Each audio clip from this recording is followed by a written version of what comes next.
This conference will now be recorded. Okay, today's August 10th, I believe. This is the Tuesday meeting of the Advanced and Recurrent Disease, our weekly gatherings. As you all know, we meet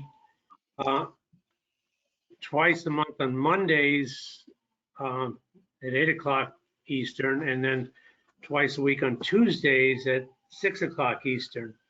We've been doing that for a number of years, and originally it started just because of the schedule we had, but also some of the guys on the East Coast were having some challenges staying up late, when the meetings started going between 10 and 11 or whatever. So we made this choice, and it seems to have worked out well. We've never revisited the issue, but it seems to work. So that's why it confuses some people. I know some people start coming on the call at 2 hours from now. You'll start seeing people join in thinking the meeting started at 8 Eastern, but we gotta roll with it. That's the way it works. So David, so what we usually do is we reserve the first part of the time for anybody new on the calls. We'll give them about 10 minutes or so. I have a short questionnaire that I'll put you through just to get some of the information off of you, so we don't have to pull it out piecemeal, and that way we're all up to speed. If you're comfortable with that.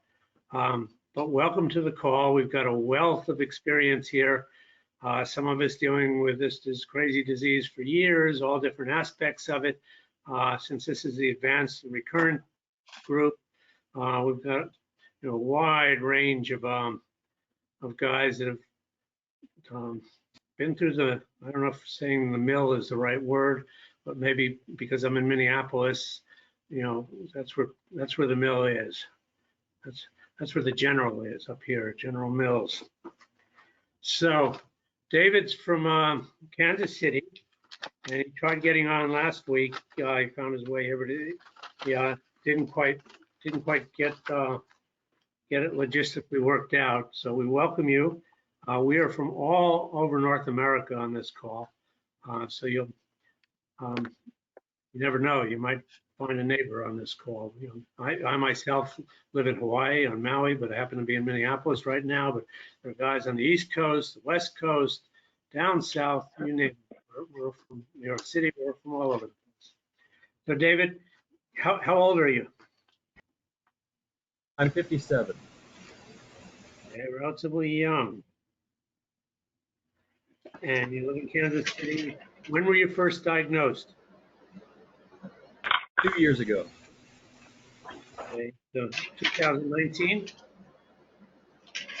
Correct. And at that point, what was your recent score, PSA, etc.? What drove you to be at a young age? Something must have driven you to be diagnosed. Well, I went to the doctor for lower back pain, and the doctor noticed a swollen lymph node above my collarbone. So we drew some blood for some testing and arranged a biopsy of the lymph node. The lymph node biopsy came back with a neoplasm of prostate, and the PSA test came back at 11,201. Wow, 11,201. Okay. And so, are you seeing a medical oncologist, or what kind of physician are you seeing? Yep, I've got started with a medical oncologist straight away. Did 2 weeks of bicalutamide, and then my first shot of Lupron. And shortly after that, I started a set of docetaxel infusions for chemotherapy. The Lupron brought my PSA down into single digits in just a couple months. The docetaxel brought my PSA down to a nadir of 1.5, and then it started slowly rising. So about 7 months later, in November of 2020, I enrolled in the Charted-2 trial and got started with Zytiga and cabazitaxel. Okay. Is your medical oncologist at the university or a private guy? Where's your medical oncologist? University of Kansas Cancer, University of Kansas Cancer Center. Okay, that's good. And so are you presently still on Zytiga and cabazitaxel, or Zytiga, or what are you doing? The cabazitaxel ended in early March. The Lupron and Zytiga with prednisone is ongoing.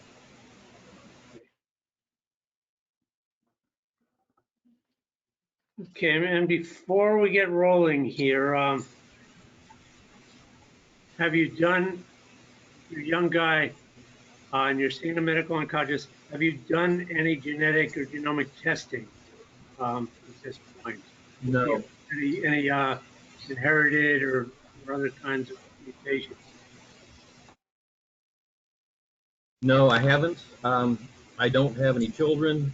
I'm the only one in my family with prostate cancer. So it might be something I do in the future as a point of interest, but it's not significant to my treatment planning at this point. Okay, we'll come back to that. So before we open it up to our experienced heart and brain trust here, who I'm sure is very interested in this one, do you have any specific concerns or questions you'd like to have addressed with all of us? Not really. I'm just curious to hear how people with more advanced cancer are coping. And personally, I'm in wait and see and watch mode. My PSA test last week came in at 0.03. So I'm hoping it stays down there for a good long while. And it won't be until that starts to rise again that we'll start to worry about another layer of treatment. Okay. Okay. Well, this is, I mean, that's a great story to go from 11,000 PSA down to 0.03. That must be heartwarming. And It's certainly reassuring. yeah, and I'm glad you found your way to a medical oncologist and doctor right away.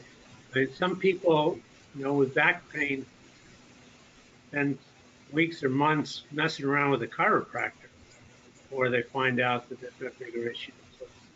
So you're fortunate that you found your way to a good diagnosis.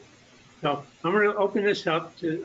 The way I see it, I was fortunate that the doctor noticed the swollen lymph node to begin with, and that raised up a whole bunch of questions. But the biopsy answered them very quickly. Yeah. And so you've had no radiation or no surgery at this point. You've just been on estrogen deprivation and chemotherapy, correct? Correct. Okay, who would like to talk to David a little bit? Experience. Peter, did we get a Gleason score from David? No, the pathology report from the biopsy just said what was the phrase? Neoplasm of prostate. Yeah. Or So didn't give it a grade, huh? no. So No, this is Rick Davis. And before we discuss, I think there's a few things that I think we feel should be brought to your attention for discussion with your medical team. The first and most disturbing thing is that they never did a germline test. It's not so much that you don't have kids, but it is standard protocol now for somebody with your disease to determine if you have any inherited mutations. That it's standard. I don't think that Peter asked you, but a couple of things you said make me wonder whether your medical oncologist is specialized in genitourinary disease. I believe there are some GU med-oncs at University of Kansas. I know Jim Ward is pretty familiar with that group. He's on the call right now. But David, do you know if your doctor has a specialty in genitourinary disease? That means disease. That would mean he has a specialty in prostate cancer. Sorry, I should have been more explicit. Yes, she does. Well, it's really disappointing if he does that he hasn't given you a germline test, because those are the NCCN guidelines. And the reason why it's important is because if you have certain mutations, it would change your treatment path. Now, there's more testing we can do, but it's absolutely required to do the basics, and that's the basic. And there are other, there are some other treatment protocols I think we'd like to raise. It's frankly very helpful to know your Gleason, because it gives a feel for the type of disease and the aggression of the disease. The other issue, which maybe some of the guys here will discuss, is that the more modern way of thinking is that the gland is actually treated and possibly the pelvic nodes. Now, obviously, in your case, I think you said the lymph node was up around the neck, so we know that the disease has spread. But a lot of the men on this call have had their prostate either radiated or removed, because we seem to think that can make a significant difference. Again, we didn't ask you, but where else did the disease show up when you were scanned? Well, I have extensive lymph node mets up my spine and extensive mets to my vertebrae, and one met on one rib. And there was originally a report of a met on the back of my skull, but that seems to have gone away. Great. And that's very possible with the treatment. But do they scan you now on a regular basis to see what's happening with the bone mets and the lymph node and the lymph mets? Yes, and they have improved steadily, so that's the other good news. Oh, that is good. Yeah, that's really good. Well, I just, I wanted to bring that information out and let you speak to some of the other guys and some of the other gents speak to you. So first of all, David, go ahead, Herb. Go ahead. No, first of all, we're impressed that the drugs are working so well with you. I think that is absolutely, all of us on this call, when we see those numbers, are impressed. So that's where we start, and we would hope that continues. But I would add to what Rick said, and really urge you to get not only a germline test, but if there were a way to have the tumor itself looked at in terms of mutations, because there are a lot of potential drivers of cancer that appear in the cancer and not in your germline. And some of them are actually actionable by drugs and inform the treatment strategy. So it would seem to me if you had a way to get that done, you'd be better off. it would provide information that could be very useful.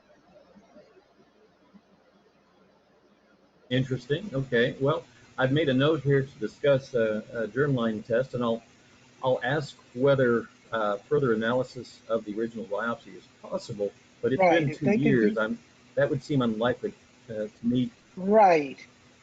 You know, but there are somatic mutations in prostate cancer that make a big difference.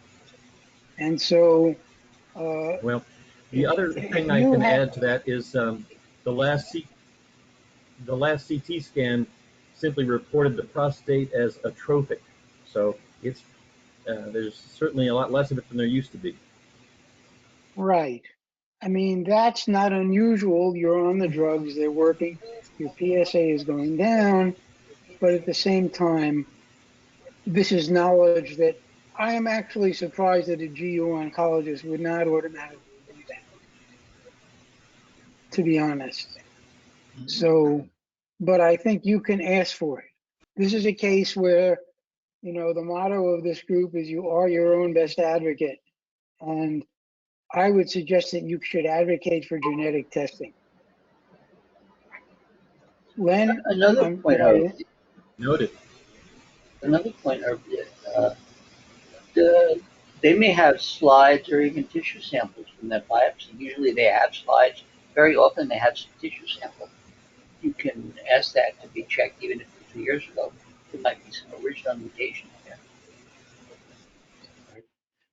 David, the germline test is like a no-brainer. You can even do, spit into a test tube, and that will give them the information. As Larry Fish just said, that you usually need tissue sample to get a better one, although they can do it with blood to get the somatic test that Herb was mentioning to see if there's any change. And in my situation, I've got genetic mutations that are driving my cancer, and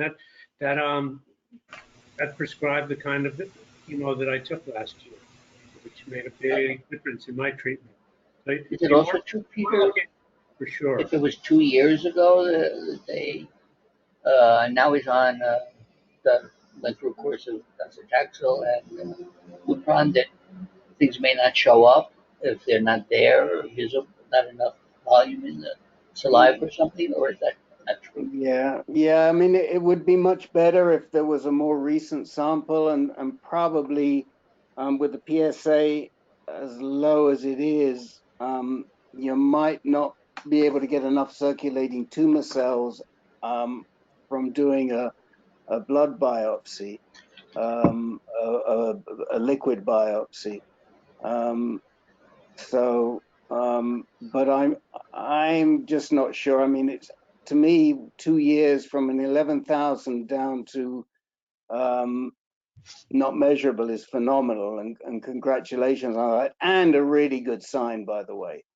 The fact that you're now down to less than 0.1, significantly less than 0.1, I mean, that's so much better than after your first round of treatment where you were still in the 1.3s. It's a great prognosis, David, and you should feel really good about that.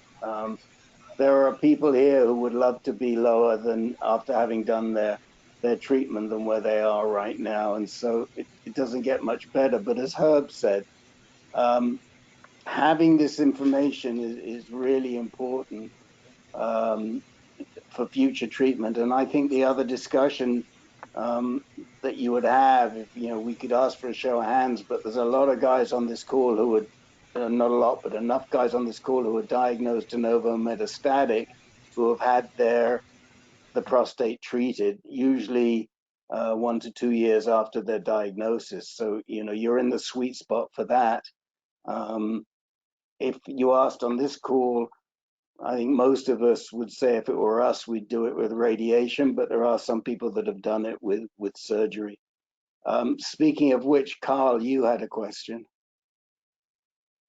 Actually, I had some clarifying questions, but both of which you had asked directly, Rick, so they were answered. So David, being as young as you are, and I don't know how much reading or research you've done on prostate cancer in the last couple of years. You seem to be over the over the deer in the headlights phase. I mean, you don't seem to be totally shocked yet, but this disease is going to be, you're going to be tracking this for a while. And it's, and you're in a good place because news is breaking constantly. As we speak, things are changing. New drugs are coming out, new therapies are coming out, different treatment protocols, different scans and so forth. So it really behooves you to stay up to date, stay with us on these calls, because there are guys who are going through things that are on trial right now, but might be approved by the end of the year, that might be significant therapies for you down the road. And you want to keep abreast of this stuff, because this is, I mean, you and me and most of us on this call do not have a disease that's going to be cured or go away magically, even though your numbers are low and my numbers are low right now. You've got to watch this really carefully. So Really? thankfully, there's a lot of research going on and a lot of good news coming out all the time. There's one thing that puzzles me, and it's that you have not had a biopsies done of your prostate, so you can get your Gleason score and find out how bad it really is. Has your doctor mentioned doing that?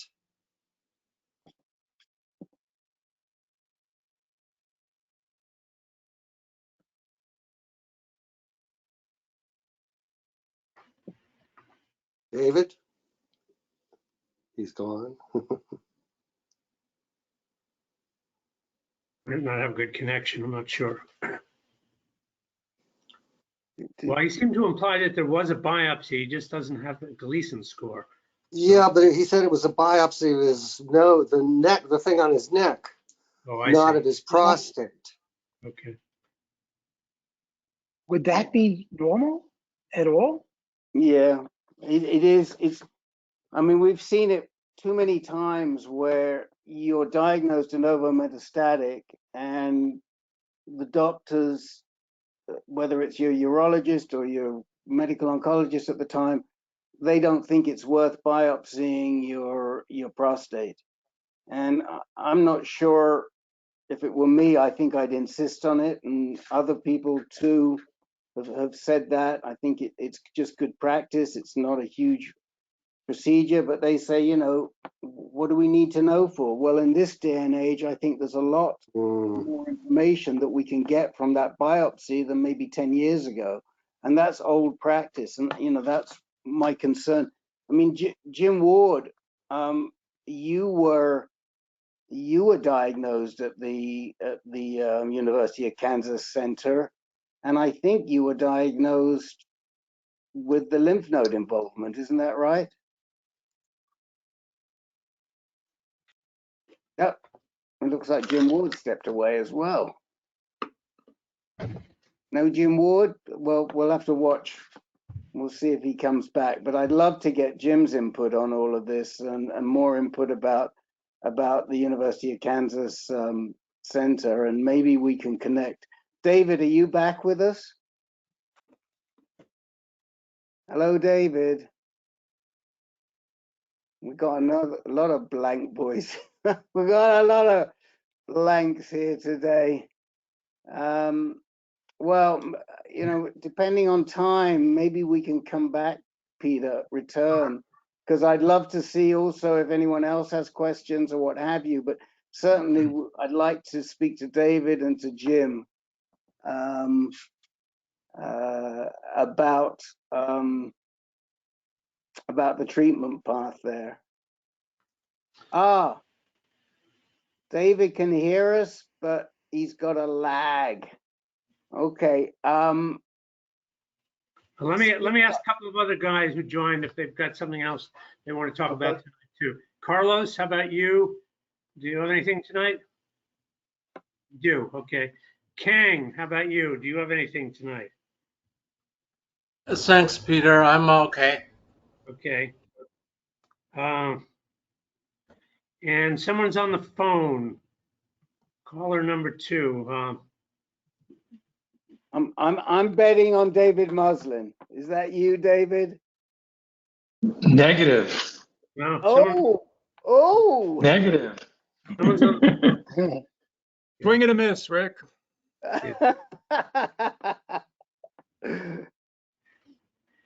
Okay, well, since we have a little bit of space here, Carl, why don't you go ahead?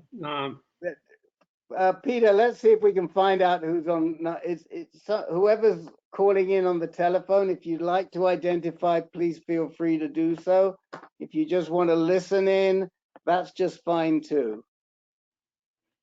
And one other message for David Plunkett, which is, David, I don't think we have your email address. So if you could maybe put that in the chat window, if you want to send it to Peter or to me, that would be just fine. And we'll get you, that way we can get you the reminders out before each meeting and tell you about the webinars and all the other good stuff we do here at AnCan.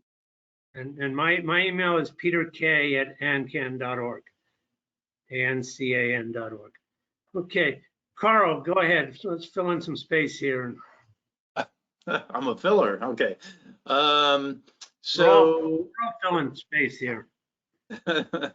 earlier today, I was in the big city, New York City, at Weill Cornell. I had blood work and I had a MRI of the thoracic spine.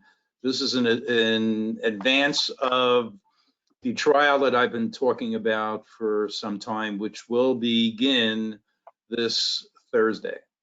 And I'm anxious to get that going. The MRI of thoracic spine was a follow-up to the gallium-68 PSMA scan, which showed the T7 that it was explained to me it had lit up in that area. Well, then I recall that it had already been shown on previous scans that I do have something around there, soft tissue possible into the spine. But anyway, so I was in that very narrow tube earlier today, and it was pretty warm and uncomfortable, but I got through that. And when I got home, and it's about an hour and a half and 2 hours each way. So after my 4-hour round trip and having spent maybe 3 hours in Manhattan, then I got a call from Dr. Tagawa's nurse practitioner, and she said, "We forgot to do one more blood test." It's like, what? And we have to have it before the start of the trial. So I've got to go back in tomorrow morning and they said, well, because it's part of the trial, you can't have it done remotely. It can't be done at LabCorp or any other place. So I'm going to have to make a trip back in for 15 minutes to have that extra blood test taken. What was also curious is that, you know, the blood work came back really quickly. It's already on my portal. And the one thing that I zeroed in on was my PSA. And the PSA, and I think I discussed it last week, but my PSA had risen to approximately 35.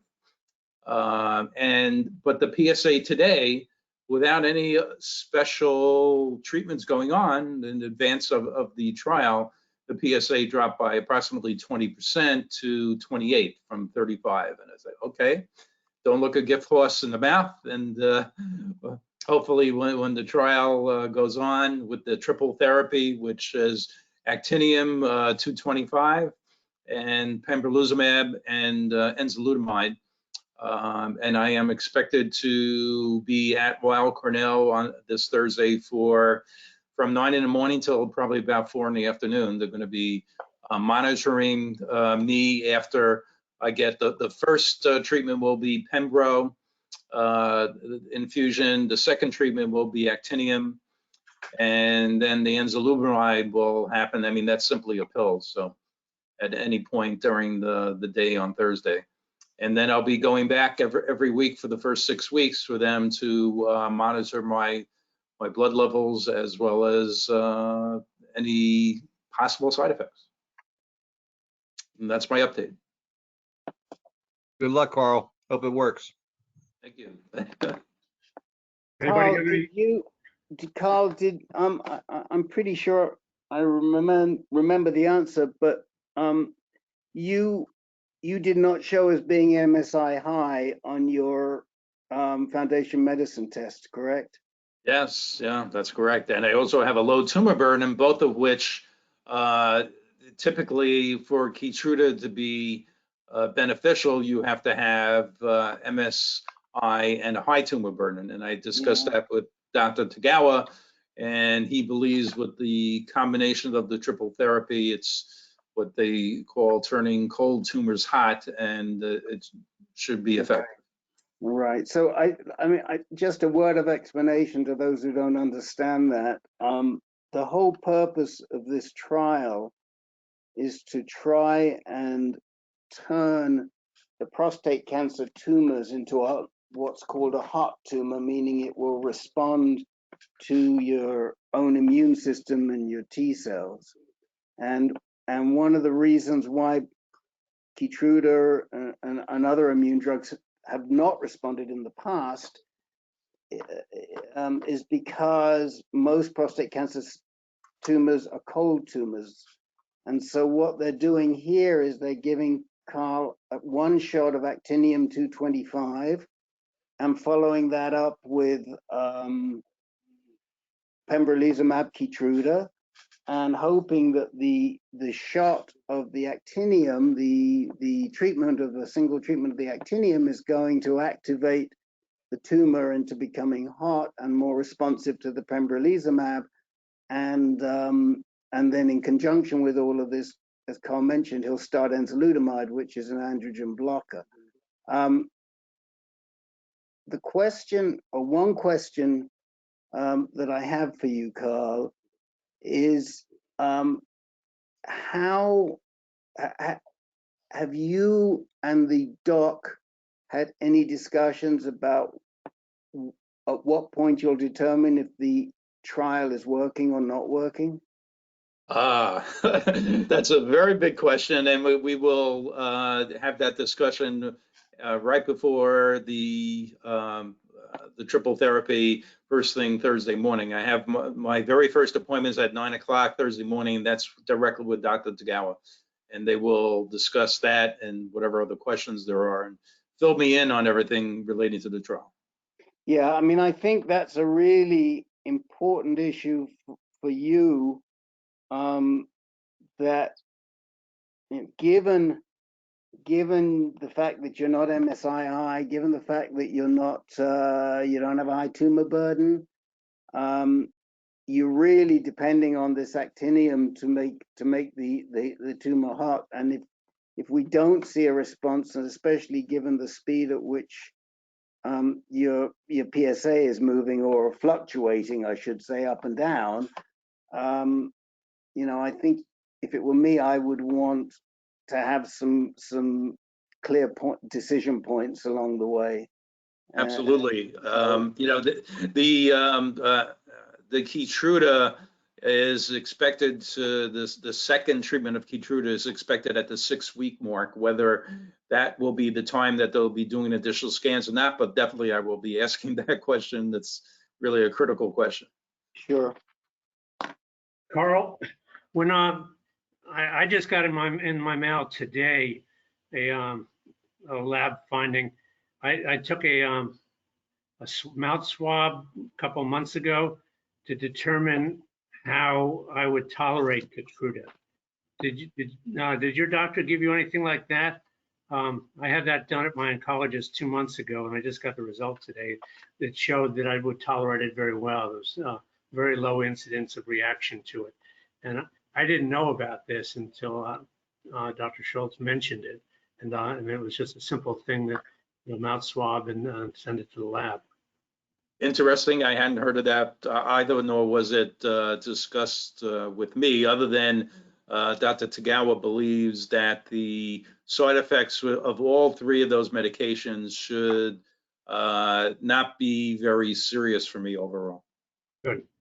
Okay. I just wanted to mention it because I'd never heard of this until it came up in the office a couple months ago. Is there a particular lab or name of that test, or other than the swab? I don't have it in front of me right now, but I'll email it to you later if I have. what happened. Peter, we have talked about that on here before. The test that determines whether you're likely to have heavy side effects, if your thyroid is going to respond and what have you. But we've talked about it on this. Okay. I don't know that anybody we know has done it first. I'd have to go back and look at all the Keytruda people. I'm just not sure. Carl, when do you start the enzalutamide? All on the same day, on Thursday. Okay. Well, good luck. Did you drive into the city or take a train? I drove in today, but for Thursday, they recommended that I not drive in, nor should I expect to be able to drive home. And my wife is not a very good driver. Or I should say she's afraid of driving, especially on highways and bridges and tunnels. So I'm going to be taking an Uber on Thursday. Okay. Yeah, take care of yourself, for sure. Mask up and all that stuff too. I mean, we are all vulnerable these days. Carl, this is Len. Did they tell you what the test was, the blood test was that they missed the first time around? Yes, it has something to do with the coagulation factor of the blood. Okay.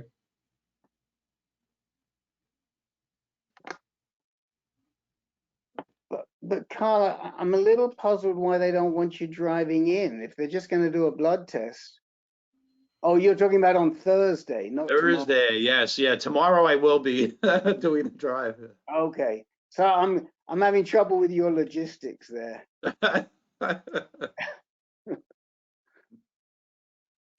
Okay. Anyone else got any questions or thoughts or suggestions or comments for Carl? No, I would just, I just mentioned, I know, David, you're still not on the, whether you can hear us or not would be good. But Carl's an example of someone who's got a genetic mutation that's driving his disease. And that's why he is doing this trial and these little more exotic formulas to battle his cancer. Because he knows he's got a genetic mutation and this is targeted therapy. So that's one of the reasons why we suggested getting a genetic and genomic test, because you just never know. It's also if he has any first cousins, you know, he doesn't have any children, but if he has any cousins, it could also affect them as well. Correct.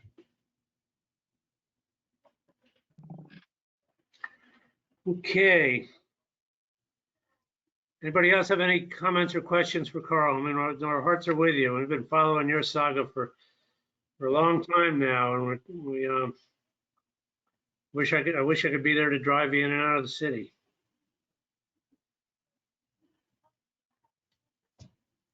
Those, by the way, are not empty words. Yeah. Thanks, David. Good luck, Carl. Okay, Jeff Marchi, what do you have? You said you have a short update. Yeah, I had just mentioned I've been on Zytiga now for 8 months, and I'd been worried because a couple of months ago it went from 1 to 1.6. And it, like from the beginning, it went from before taking it 1.2 down to 0.8, then up to 1.3, 1.4, then down to 1, then 1.6. And the last 2 months, it's 1.1 and 1.0. So I think Herb was having issues too with it just sticking. And it's just all over the place, but it's probably working to at least keep the metastasis tamed. That's about it. I just thought I'd give the update. Well, that's good to know. Yeah, Jeff, I have the same concern. Well, at least it's not moving around wildly. I mean, it's still in the, you know, within a half a point there, jumping around a little bit. But your doctor doesn't seem concerned, does he? Or she? Well, since it's been going down, no, but I mean, some people expect Zytiga to take it down to 0 and undetectable, and it's I guess there's more than myself that has not had that happen. But my doctor says that the major benefit is it reduces metastasis and it stops them from forming. So as long as if my PSA had gone up 2 months ago from 1.6, she would have run tests, PET scan, everything. But since it's gone down, we're holding off till it goes back up again. We'll see. Yeah. In my personal experience, it never dropped me down to the undetectable. And also with darolutamide, I'm still not undetectable.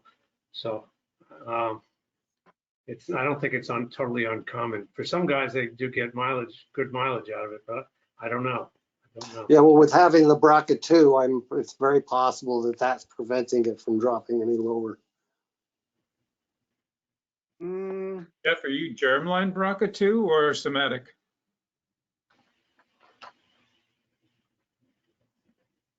Jeff, What's that? are you germline BRCA2 positive or somatic? I'm not sure. How do you know you're BRCA2, Jeff? How did you discover? I had a blood test. And how long ago was that?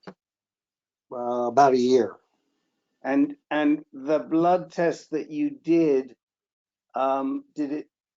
it indicate?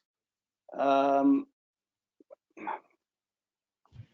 trying to figure out if that would have been a liquid biopsy or if it would have been a germline test. It was done by Kaiser, right? At Kaiser? No, it was sent out from Kaiser. I'm looking up the actual results. I've got them here. Yeah. I think. The final report, BRCA2. Yeah. Pathogenic mutation detected.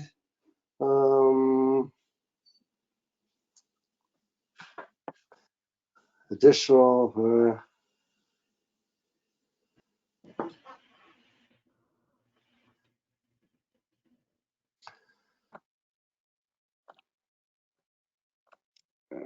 I do not see it. All they say is pathogenic mutation. That's who did you review it with? Did you just review it with the Dr. Hartstock? No, the genetic specialist at Kaiser. Okay, They so have a that would tell me it was a germline test. Okay. Because that's probably why you had the appointment with the genetic specialist as opposed to a somatic test, which would have been reviewed with the medical oncologist. Okay. So most likely it is germline, meaning it's inherited. Oh, it is. It's inherited. Well, my grandfather died of liver cancer. My aunts, and a cousin died of breast cancer. So now you tell me. Oh, I mentioned it before. But it goes back 3 generations, and my grandfather was German. So it's directly from there.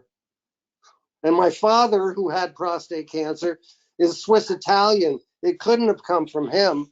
It's there you go, Len. They're putting it on the Ashkenazi Jews again. They're blaming the Ashkenazi Jews again. Those Italians. Well,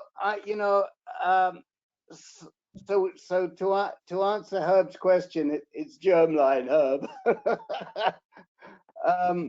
And that's important to know for a bunch of reasons, but it does mean that you definitely have a PARP inhibitor up your sleeve when you need it. God forbid you need it. You got a PARP inhibitor, and it's also important for your family, as you know. Right. Everybody was tested. The older generations of my brother, my sisters, my cousins, they were all tested after this came out. Okay. Well, that certainly enlightens us a little bit. Any questions for Jeff on any of this? clarifications, Jeff, questions? it's David Muslin. You're on Lupron, correct? Oh, yeah, Zytiga and Lupron. Okay. Right. Right. How long have you been on Lupron for? 4 years. 4 years. And when did they introduce the Zytiga? 8 months ago when the Lupron had, well, actually, Lupron stopped working about 20 months ago, and my PSA started rising. So I started taking biclutamide every day. That kept it down for a year, and then it was time to move to Zytiga, which was 8 months ago. It's interesting that the Lupron stopped working, you say, and then, but you're still on it. Right, because it does get it down. It just is unable to keep it down. Whereas Zytiga gives it another push. Got it. You want with the two of them, it keeps your testosterone down, hopefully, below 5 or 6. Right. Thanks, Jeff. Okay. I'm kind of wondering why they didn't switch you over to olaparib unless maybe you don't qualify yet because you're not castrate resistant. Anybody have an answer for that one? No, I am castrate resistant. Or you are. So yeah, the Lupron stopped, my PSA started rising even though I was taking it. Right. So if I were you, I'd be talking to my oncologist about getting on olaparib now. Why wait? I mean, Carl had a good 2-year run. Because you can use that after the Zytiga stops working, and the side effects from it are much more serious than the side effects from Zytiga, from what I've been told. Maybe. Not for me. Not for me. Yeah. Minimal side effects on olaparib. The question is it better to keep on something that keeps your PSA down, stops it from getting from metastasis growing, and then move on to when that stops working, you move on to the PARP inhibitor? I think this whole issue around sequencing, we just don't know. I mean, Len, are you aware of any evidence on the sequencing between PARP inhibitors and second-line anti-androgens? I'm not. So, I mean, the old the old wisdom was stay on it until it stops working. And so it could be that Andrea is saying, let's just keep him on it until it stops working, and then we'll move to the PARP inhibitor. I just don't know. I can see Herb's busy looking there on the computer to see if there's any evidence. I thought the PARP inhibitor had a limit for how long it really works. It's not much more than a year and a half. Well, so does the Abbey. Well, but the Abbey's a year and a half, and except for Heartstark has had people on it for 12 years. One guy. Well, that's right. But there are PARP inhibitors for 12 years. But that's why I say it could be in the tail. But it could be. Side effects. I don't think there's, Rick, I don't think there's any data. Okay. Look. I mean, I think most oncologists, as you probably will, and I'm including my own, would probably say, if it's working now, we'll wait until it stops working before we do anything. Yeah. Yeah, if it ain't broke, don't fix it. And there's good reason for that. Carl was in the situation where the Abbey wasn't working for him, so they flipped him over early on rather than putting him onto enzalutamide. Probably a good thing, because had he been on enzalutamide, he couldn't go into this trial right now. Mm-hmm. But I mean, I do think that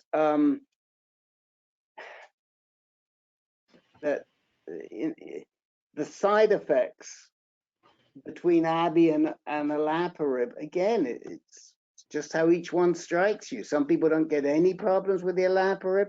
I would say generally, from what we've seen here, our experience, the olaparib seems to have lower side effects. The biggest issue with the olaparib is myelosuppression, that it affects the bone marrow. but we don't see the fatigue issues with it as strongly as the abiraterone early on. But I wouldn't be concerned about the side effects as long as you're going into it relatively healthy, Jeff. I wouldn't be concerned about the side effects if it were me, but it's just one man's view. Harstark was the one that mentioned to me that she's had more problems with side effects, so that's why she wanted to not do that. Okay. Yet. Okay. Well, she's got a lot more experience than we have on this call.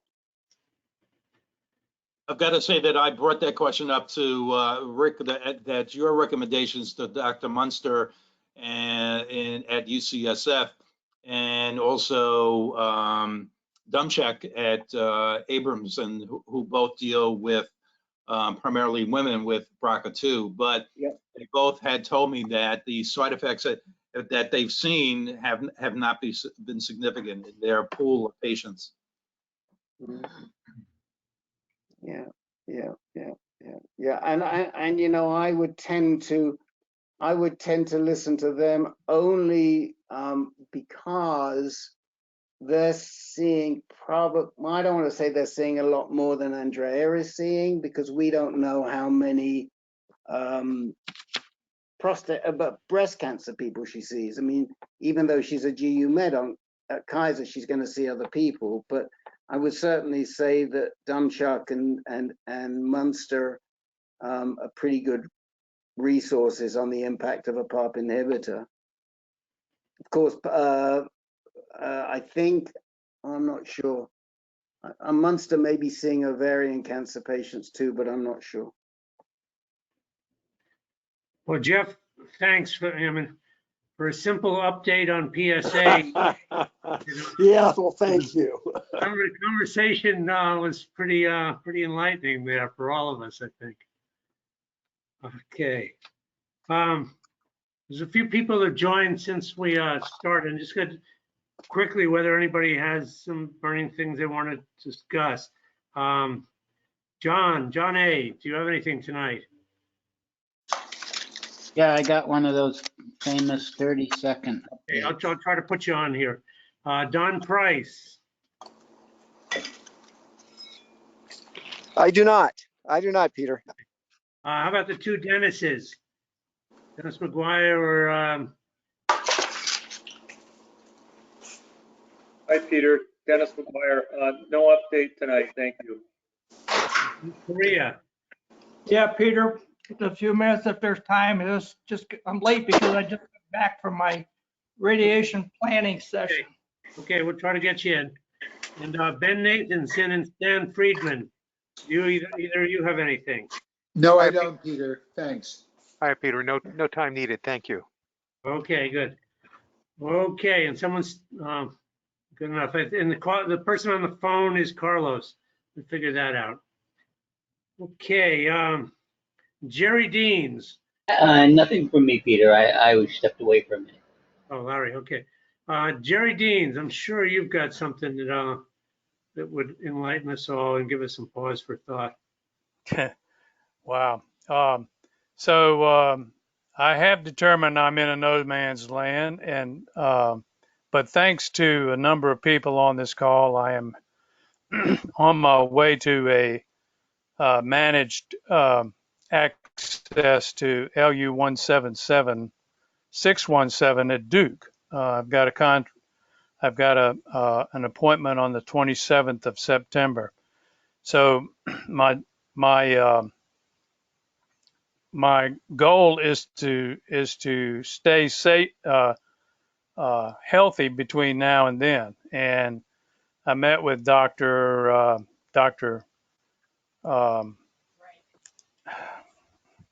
this has been a day for me where my head doesn't work as good as my mouth, but Dr. Drake and I met last Friday. I've been on bipolar androgen therapy under the kind of distant consult with Dr. Denmood at Johns Hopkins. At Hopkins, yes. All right, so this is going to be challenging tonight. I can tell already. Uh, so We're anyway, going to click into gear any minute, Mr. Deans. Any minute you're yeah. going. Well, Rick can fill in where I Okay, fail, I'm but here. This so presentation. This is a joint presentation from Jerry Deans and Rick Davis.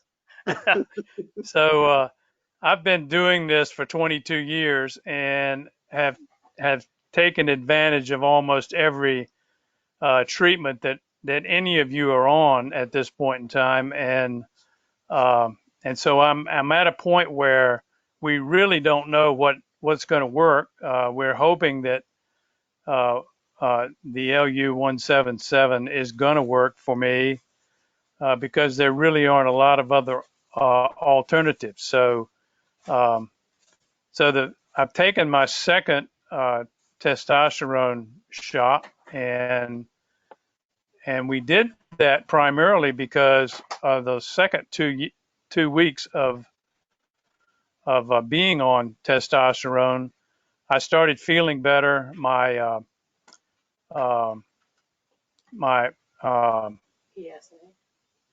I started feeling better and started had my pain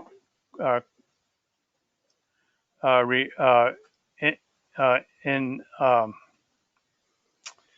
Your pain was less. yeah, I have less pain, and I've had more gee, Now I don't know what you're I've had a better I've been wanting to eat more. Okay, so better appetite. so those are the reasons why we stayed or went to the second Shot. gosh. Yeah, My wife's trying to help me out here, but so the second testosterone shot, and so other than having today not being able to really get words into my mouth, I think I'm doing pretty good. I've been exercising, walking, and doing some weight exercising, so or resistance exercising, that is. And so it's just been one of those days in terms of my brain not working. Rick, what else can I add? I don't know. I've had a lot of treatments over the years, but I really don't need any advice except how to fill in the sentences that I'm not able to complete tonight. So it's. And that's what I'm here for. There you go. I have a wonderful wife to help out. Well, I tell you one thing. I'll tell you one thing you can add, which is that Jerry was not at a loss for words, and 2 weeks on the trot, and the second week with his wonderful wife, Patsy, and did a couple of amazing podcasts, which we will be blogging when Alexa gets around to it. And I recommend all of you to listen to what Jerry had to say about his journey and also about his relationship with Patsy, which was something special, and how two very strong personalities who were banging heads for the first 3 or 4 years of their marriage managed to come to terms with each other exceptionally successfully. And I don't know, Jerry, if you or Patsy has those handy. I have them handy. I'll search for them in a second and I'll put them in the chat window for you guys. So if you want to listen. But in both of those, you were not at any loss for words, as I correctly recall.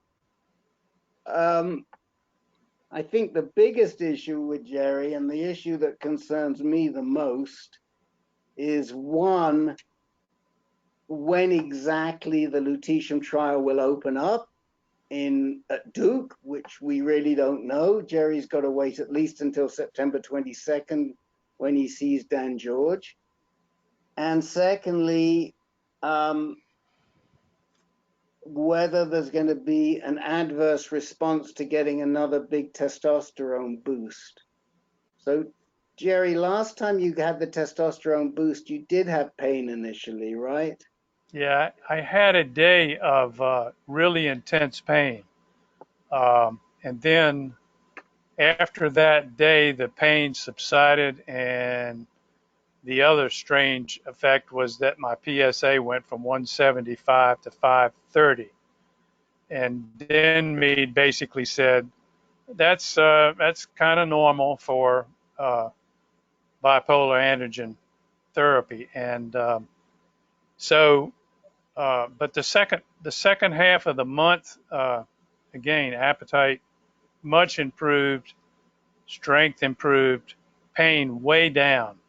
And so the best guess that we have right now between Dr. Drake and myself, and I've also talked to Rick about this, is that maybe this BAT treatment is actually impacting the cancer, and maybe it's actually helping out. And so Drake is going to talk to Den Mead and Dr. George, Dan George, and try to make sure that if there's a way to get me on enzalutamide after 2 shots back on the enzalutamide to test it, that we do that, and otherwise that we try to make sure that my blood work and everything else is looking good for the Lu177 shot or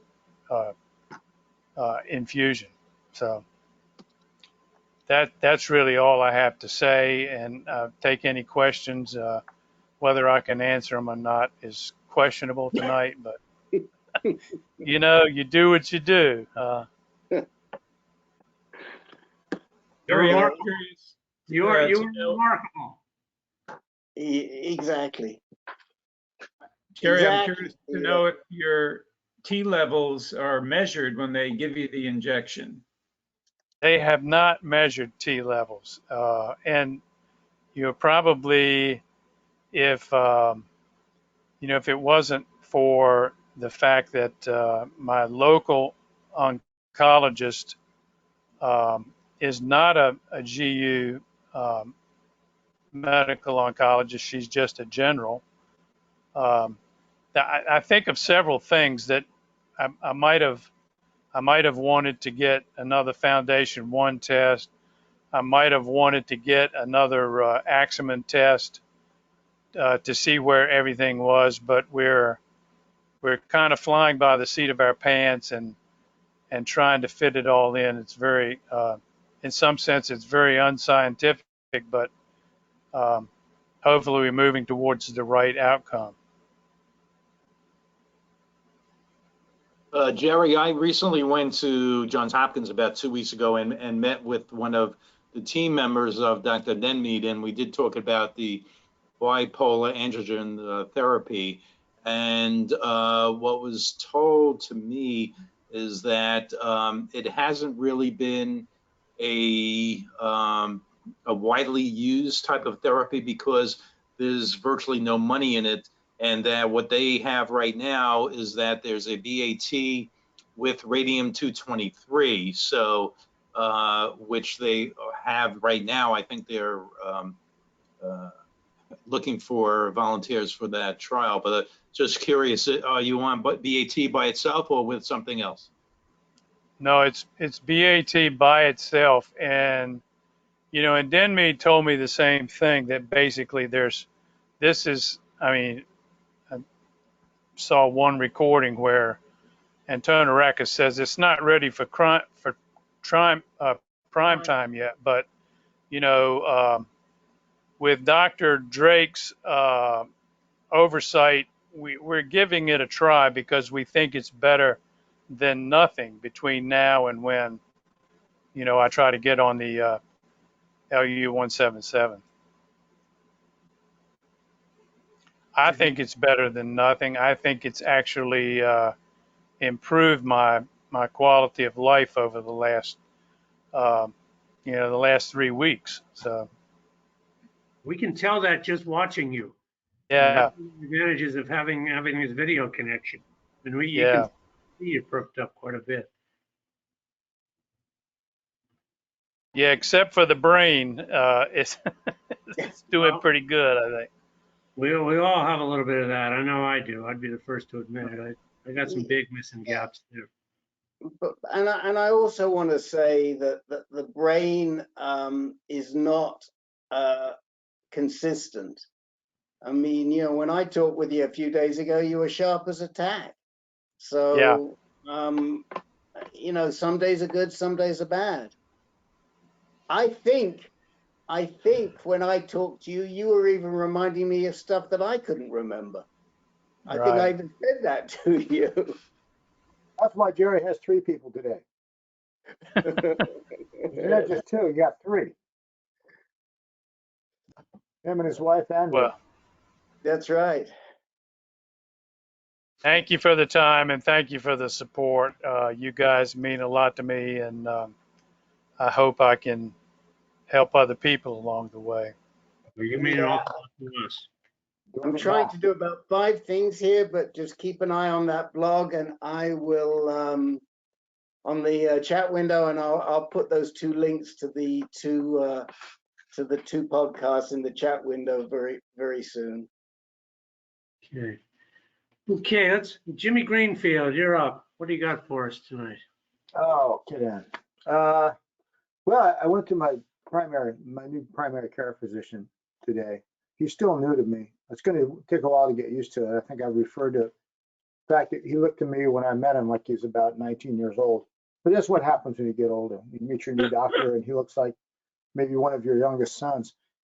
And he's a good guy. And so lipid panel he gave me 3 months ago showed elevated LDL, and he just basically recommended statins. And I said, like a lot of people do, I haven't bought into. I think I found out that the anti-statins conspiracy theories make the anti-COVID-19 anti-vax theories look pale by comparison.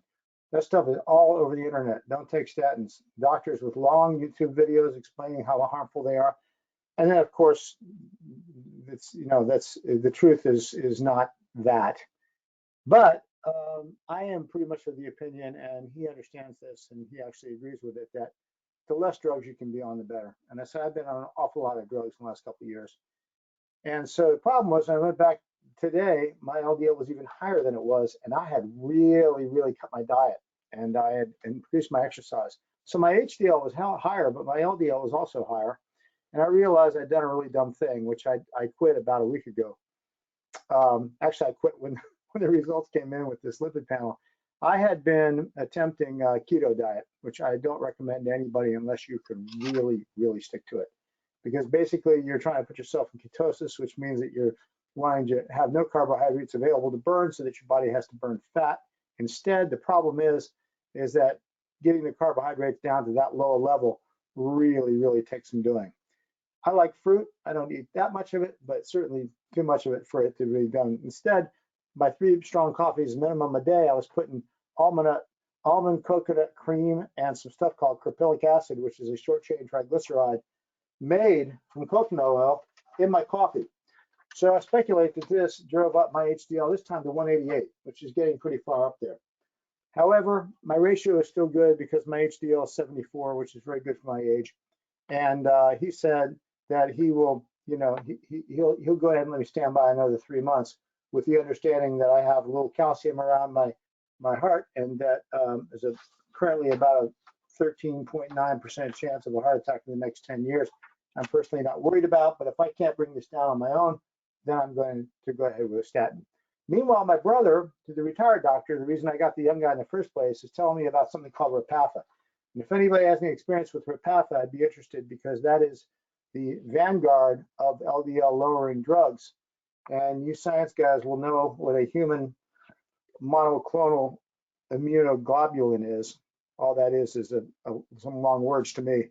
But evidently, this drug is getting much safer. You put the name of it in the chat window? I will put the name of it in the chat window. Herb, you heard of that? Anybody heard of that? Len? Repatha. It's an alternative to statin. It's a supposedly a much more effective LDL reducing drug. So if nobody's heard of it, that's fine. I'll put it in the chat. Anyway, nothing to say except that I told the guy, I said, my testosterone is back to half of what it was at baseline, and I will soon be a year from my last Eligard shot. But I'm not daunted. I know it can take a long time to come back. It's bounced around. But the truth is, I'm sitting here at half of what I once had. And the fat is hard to get rid of. We all know. And I think if I cut the crap on the keto and just have, basically a healthy caloric restriction and lots of exercise, that I could make some inroads. Yeah, but it's right. That's my plan. It's a PCSK9 inhibitor. Yes, so I have heard about it. Oh, okay. So you've heard of it, and that's the end of it, right? Yeah. Well, I mean, it's too new. Yeah. And new always means expensive too, I guess. That's the rule of new drugs, isn't it? Yeah. Well, you still look like a rock star, Jimmie. So we're with you. I'm glad you're keeping up with these things. Some of us can't quite keep up with that level of interest in our dietary health and so forth. But I think well, I'm in a different position than a lot of people. I realize that if I have to get back on ADT drugs for the duration, that is such a swimming upstream experience. I remember what it was like. I'm taking my shot now. I'll ride this as long as it does. I'm not saying that I'll give up if I get back on, but when you think about the glucose, the cholesterol, the blood pressure, the metabolic syndrome, all the things that are a problem with these LHRH, then maybe I'll just be one of those guys who has to get back on it. I'll be back to taking 25 pills a day. But right now I'm trying to get it back down. We'll see what happens. But I really, one thing I'll say, my brother also was talking about, I don't want to get into this because it's a dark thing and so much is not known, but evidently because of the high transmissibility of the Delta variant, some kids are getting sick and they're not dying, but they're having some of them are having some cognitive issues, and he's got a couple of new grandchildren, and he's pretty much shutting down anything because he's around them, and he's a little bit concerned, and he's a doctor. And, I didn't think that we were past it or anything, but I never know what to think about because of the so heavily politicized. But all I know is that, it seems clear that, whatever the politics, whatever the guidelines are, whatever, it's all changing, that it's still a pretty dicey time. And I'm sure we all know that. It's dicey and we are all vulnerable. So we don't need to get into the politics, but we know where we all stand, what we've been through. Jimmie, I do have a question. Sure. It sounds like your concern was that your LDL went up, but did your ratio go up or did your ratio go down? The ratio is probably about the same. I'll check it. I forgot. Basically, the breakdown before was 152 LDL, 65 HDL at 3 months ago. This time it was Whoa. So here's all I want to say. You're good with math. Come on. This time it's 177, 174. Okay, so the other guys may not be, but what I'm saying is, I've been monitoring my cholesterol since I was in my early 30s, and the only thing that I ever look at, to be honest, is the ratio, because if one thing goes up, the other goes up. So if the LDL goes up a little bit and the HDL goes up a little bit, and the ratio is still the same or maybe even lower, you're fine. Well, the doctor told me that I've got some calcium around my heart that he's a little concerned about, and that also the non-HDL cholesterol is becoming more of a favored statistic than the ratio, according to him. That's all I'm saying. Okay, so that's the first I've heard about the non-HDL being an issue, because in the past it's always been the ratio and the high level. But if the LDL is becoming an issue, then I'm off base. But the other reason why is because if you've been on a ketogenic diet, that probably means you've been eating a lot of protein, right? Like I said, most particularly, I'm a coffee hound, and I was putting a teaspoon of caprylic acid and almond coconut creamer in my coffee. It was delicious, but it is time to go back to something more sensible. Okay. Yeah. Well, we never would have guessed you're a coffee drinker. What the hell does that mean? That doesn't sound like much of a compliment. I mean, it means you have the energy of all of us put together, I think, this evening. Oh yeah, I got a little too much of that. But I'm just enthusiastic. Life is short, and the less of it there is, the more I appreciate it. I hope That's we love you. Easy on the coffee, Jimmie. Yeah, especially right before the meetings. I didn't have any before the meeting today. Yeah. It's natural. Carlos, what do you have to say tonight?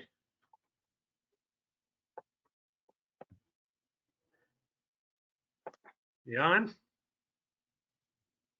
You muted, Carlos. While Carlos is unmuting, take a look at the chat window, because Len put a thing in the chat window about the drug that Jimmie was talking about and the advantage of using it with a statin if you're in that situation. Yeah, it sounds like a good drug, Jimmie. I went to a cardiologist who also conducted tests and said I have high coronary calcium levels. So he put me on a statin, but he said it's not going to lower your coronary calcium, but it prevented it from getting worse.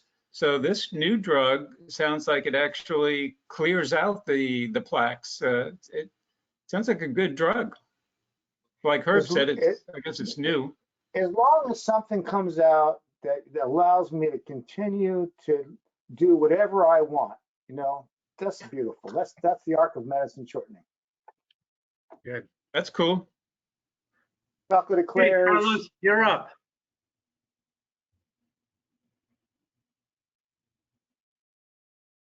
Your light's green. Can you hear us? Hey. Good There to you see go. you guys all tonight. I had a question. Yeah, do you have audio? Yeah, breaking up, Carlos. Carlos, you're on the phone too, aren't you? Why don't you try Peter, unmuting yourself on the phone? Try unmuting your phone instead of using the computer.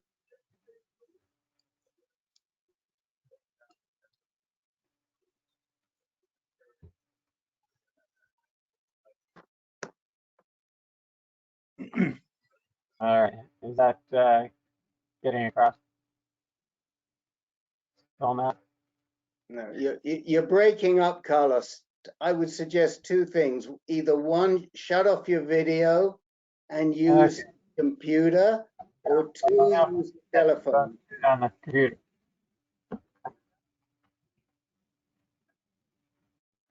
Telephone's off. All right. I'll do the opposite. Got audio yet? It's not good. Shut off the video.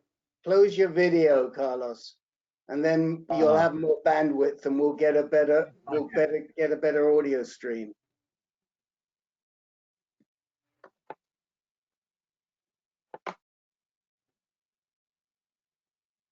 All right. Let's try that now. Hello? My question is, who started on the Embr wave?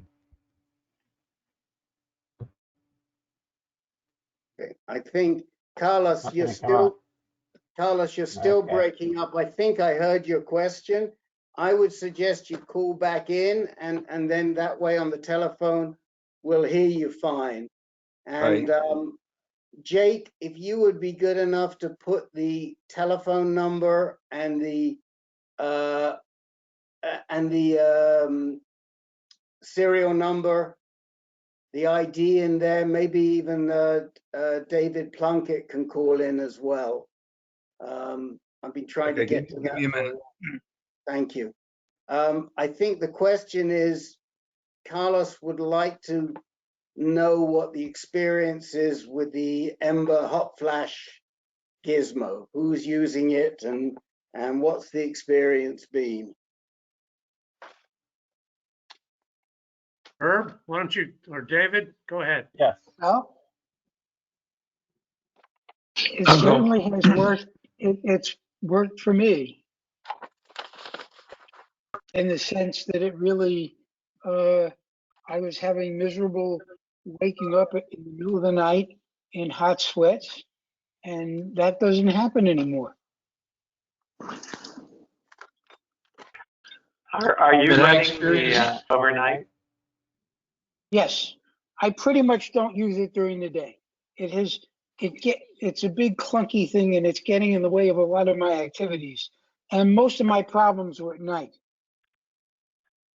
Okay, that's when it's most noticeable. You're right. Okay, anybody? Because I've been on 2 weeks, so I don't know if anybody's been 3 or 4 weeks, how that has affected them. Carlos, you need to close your computer. You need to shut the. You're talking to us on the phone, so you need to mute the computer. There you go. I muted his computer, so he should be just on the phone now. Go ahead, Carlos. Right, yeah, I thought my computer says it's muted. But yeah, no, that was my question. Anybody who's been on there longer than 2 weeks, that's the length of time I've been using it.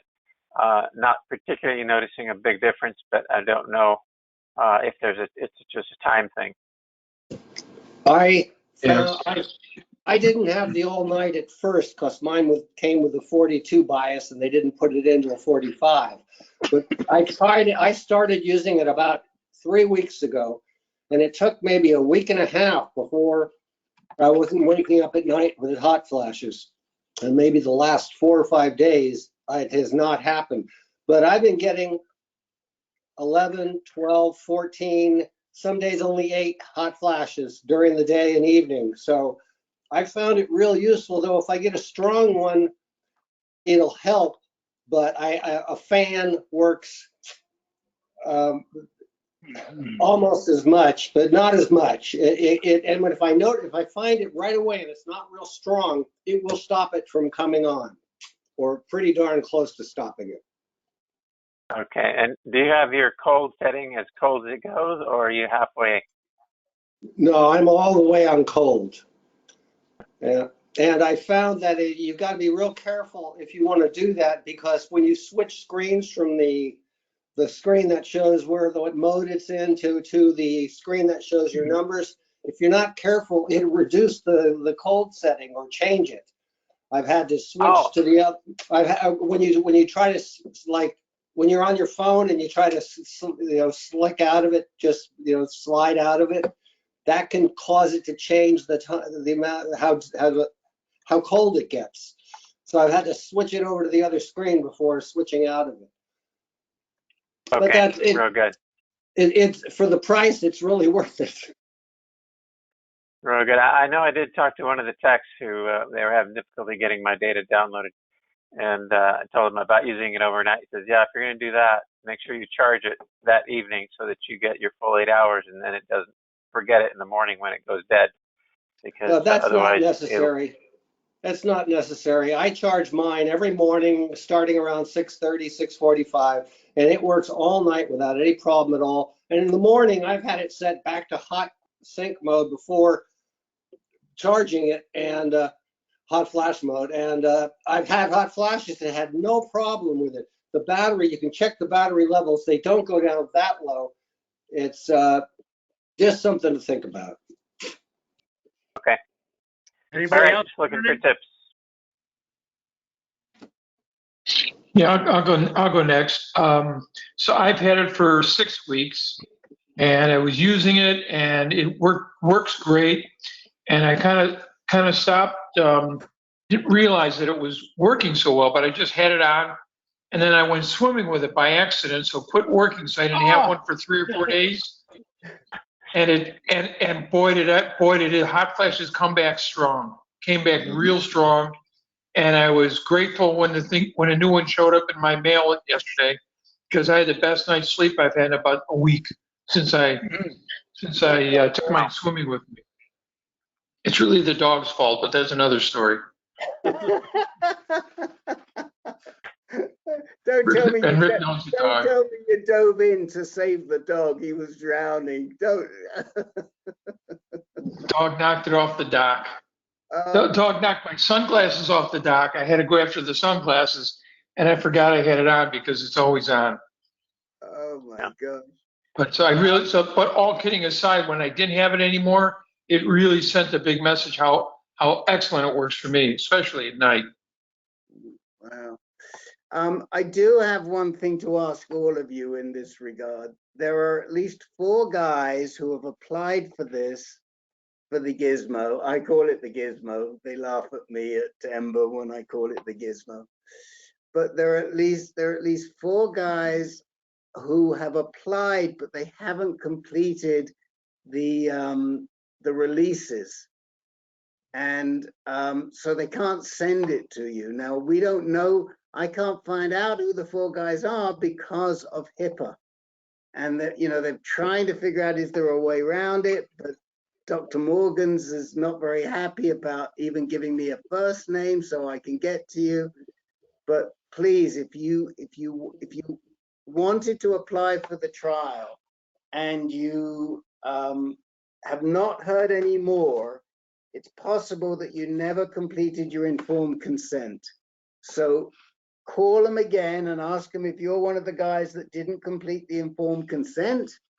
If anybody who listens to the recordings, if it applies to you, get in touch with them or look through your emails, because there could be an informed consent. And you've heard great testimony tonight as to how effective this is. Give it a little bit of time, a little bit of a chance, but it really, really works. Carlos, are you noticing a difference or just a subtle difference? You know, the difference I notice is that when I am starting to get a hot flash, I can go ahead. It's got many settings, but one of them is a 10-minute hot flash setting, which cools you. I would say they're shorter, but with regard to an overnight thing, I was just cooking the other night. And so I don't, that's what I'm saying. I don't know if I've just given it long enough time yet. Yeah, well, yeah, keep trying. Let us know how you're doing with it, because it sounds like it's working for some guys pretty well. I mean, I think, Carlos, if you're starting switching to flash right now, I'll let you know. Carlos, if you're switching settings, you've got to be real careful on their app that you actually do make sure you get it to the overnight setting, because it's real easy not to do that. Right. Yep. And I don't know if anybody is aware, but there is a firmware upgrade that you can do on your phone to get the latest software onto your unit. As well as if you don't use the heat, apparently if you turn that off, it conserves more energy for your cooling. I think David Muslin used to do a TV commercial for it. Right. Learning. Okay, well, thank you. It's good we got. Thank you. Okay, Dennis Correa, got an update? Where are you doing? How are you doing? Yeah, I'm going to leave my camera off because my computer, I keep losing my connection here. Okay. For whatever reason. I just got back. That's why I was late for the meeting, from my initial planning session here in Tucson for my radiation that I plan to do, which is going to be due to the prostate and also to my sacrum and my right femur neck. And so they just start out with, this is the planning I think everybody knows about. It goes, they give you a CT scan and mark you with the tattoos and get, you know, your position all set up and so forth. And it really was fairly quick. That prior was only about, I don't know, 15 minutes or so. And then you spend a little time with the nurse, radiology nurse, going over some of the plans and the issues, side effects that could occur. And they're going to do, for the bones, it's 3 sessions on a daily basis. I think that's how I read this thing. And then for the prostate, it's 20 sessions daily. That's going to be, I guess, like 4 weeks then for the prostate. But I thought they did a pretty good job. It's right here in Tucson at Arizona Blood and Cancer. They have a brand new radiology facility. It's the radiation oncologist, Dr. Orton. Dennis, Dennis, do you know what kind of a machine they're using? They're using a GE. Beyond that, at this moment, I don't know. And I guess, because the reason I'm bringing it up is because we have had a transition in radiation oncology lately from what was IMRT to image-guided or stereotaxic radiation. And with stereotaxic radiation, you don't need any marks on your skin, because while you're getting the radiation, they're actually doing imaging to make sure they're hitting the right place. And there are many, I think the clinical studies show that that method is equally effective with many fewer side effects. So I would really ask your radiologist, is there a reason we're not using SBRT? No, that's what I'm told they are using. They are. I specifically asked the nurse that also. No, they can't be using SBRT if they're giving you 20 treatments, Dennis. The SBRT is available at Arizona Oncology for sure. And it may be available in other places as well. Rapid Arc, I see, is available somewhere. But you should not be getting 20 treatments is an IMRT protocol. The protocol, as Herb will tell you, for SBRT is, I think, is probably 4 or 5 treatments. I have to be careful here because I made a few mistakes in recent times. But I think for the gland alone, they're not doing anything in the pelvic girdle. It is definitely 4 or 5 treatments, depending on who's doing it.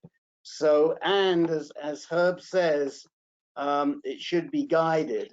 Now, you can get tattoos and it can still be guided. Have they given you, have they put in any fiducial markers into your prostate? No. No. So that means that if they're using the most recent technology, as I understand it, they're giving you actually IMGT, image-guided radiation therapy, or yeah, I think, or IGRT, excuse me, IGRT, image-guided radiation therapy, which means that they're able to, either they do some sort of a scan before you start, and they use that scan to guide during the treatment, or they have a simultaneous scan. I'm guessing they're scanning you before you start. But, yes. But that is not, I would not recommend that. I would recommend doing what Herb did and a bunch of other guys do. When I went through treatment, and it wasn't like you, but it wasn't even available. But the SBRT should be 4 treatments. And if they're telling you you're getting SBRT, you're not. Well, you kind of put me in a tough spot here, Rick. I have to go back to him and tell him he's lied to me. No, I think you can ask. I don't know what you tell him, but I think you ask him exactly what is the name of the treatment you're getting. Is it stereotactic body radiation therapy? And if so, why is it taking as many as 20 treatments? Well, you said that they were giving 3 sessions on the bones. I mean, it might be that they're saying SBRT just to the bones, and then they're going to go with something else. But to be honest, Peter, my SBRT to the bone was 1 session. Interesting. Okay. To each site. Huh. Okay. Well, then I don't know. I am just guessing. I don't know. I mean, I think here's a case where I think you want to ask very innocently, saying, you know, I've heard about this thing called the cyber knife. Is this using this something like the cyber knife? I mean, you can pretend like you're just ignorant and it's a trade name. And you said, oh, I see all these ads for the cyber knife. Is this the cyber knife? And let him see what he says. If he says, no, it's not the cyber knife, and we give more, and you can go on from there.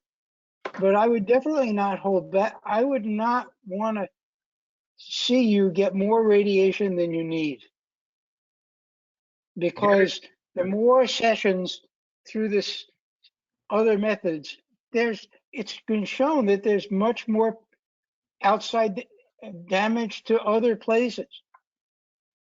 Dennis, since you're doing this in Tucson, are you good with like asking Rick to get on a phone call or Carlos to get on a phone call with you to your doc and just making sure you all understand what the treatment protocol is?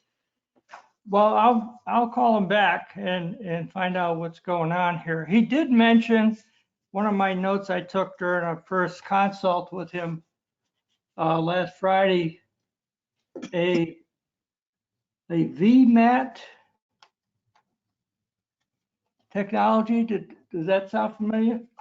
I've heard of it. I don't know what it is. I've got to look it up right now, but I have heard of that VMAT. That's IMRT, VMAT. It's okay. That's what I'm doing right now, Rick. Yeah. Right. So that's definitely IMRT, Dennis. Okay. Dennis, I just sent you a link, an Arizona oncology link that has a bunch of explanations in there. Talks about the difference between IMRT and SBRT and what have you. It may help you educate yourself a little bit. You know, I'm looking to see, I'm not sure if Arizona Blood and Cancer has SBRT. Let me look. See, a lot of the times, here's the problem. You walk in there and the ROs, they don't expect you to be that educated, and you say, is it SBRT? And they say, oh yeah, sure.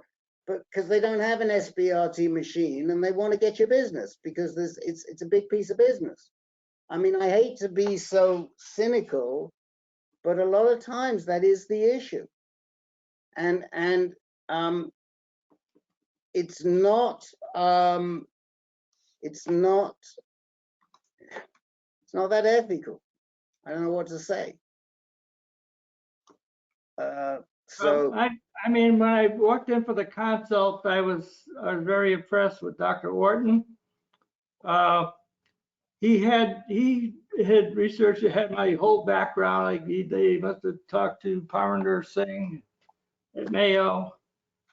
So this was basically that recommendation to use this doctor in this facility.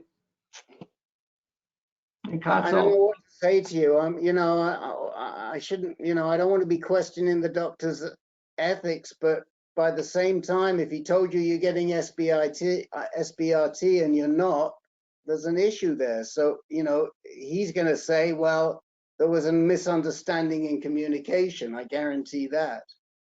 But only you know if there was a misunderstanding. So I think the advice that Herb gave and others have given, which is, you know, you can play the village idiot and say, oh, I don't quite understand. Is this the same thing as stereotactic body radiation therapy, SBRT? Say it like that. Don't just say SBRT.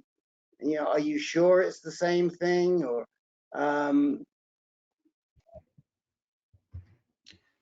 hey guys, I just found something I pasted into the chat box, a study where they're talking about IMRT with SBRT boost for unfavorable prostate cancer.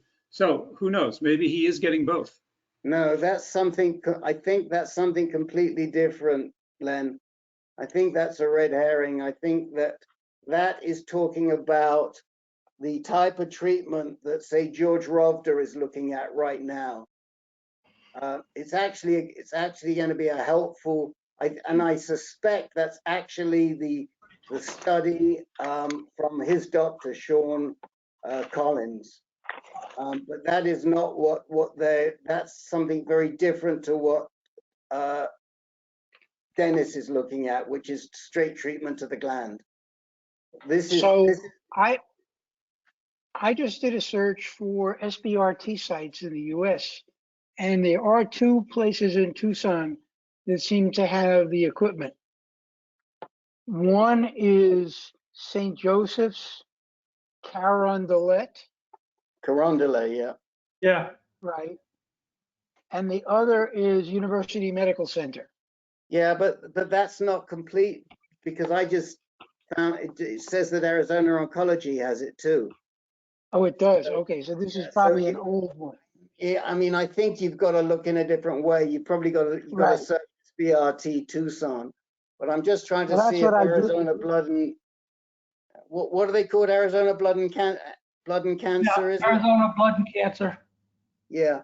So let's see if Arizona Blood and Cancer has the SBRT. But you know, again, be careful, guys, when you're posting. Make sure that we know that it is related. Dennis, when are you starting? When do they want to start? Well, that's the other part of it, because I'm also kind of simultaneous getting arrangements for my biopsy of the prostate, which has to be done before they start radiation, no matter what. And it's going to be an MRI guided biopsy, and my MRI is scheduled for the 13th. This Friday.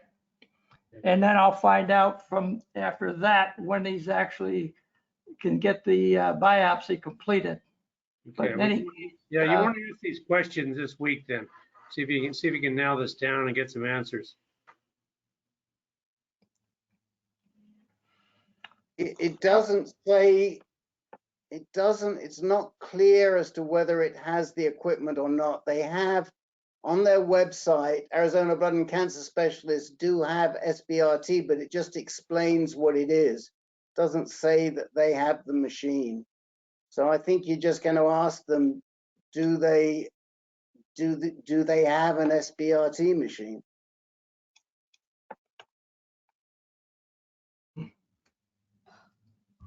And there's a bunch of different ones, Dennis. There's a bunch of different manufacturers, as Len said. Cyberknife is one, but there's a whole bunch.